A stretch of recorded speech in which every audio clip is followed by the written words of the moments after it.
Hi, how are you guys?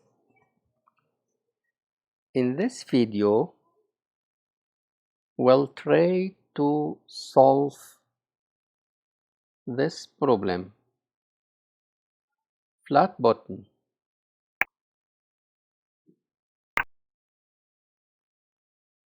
The method flat button is not defined of type page state. This problem may be because you have old code and using new version of SDK Flutter. Then in my case, I will change it to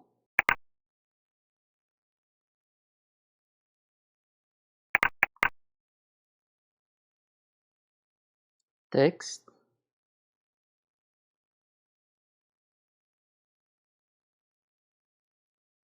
Yes, this text box.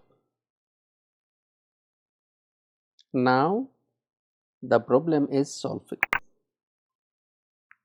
Please subscribe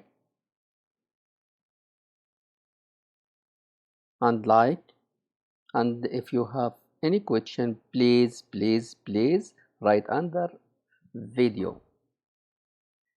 Thank you for watching. Bye.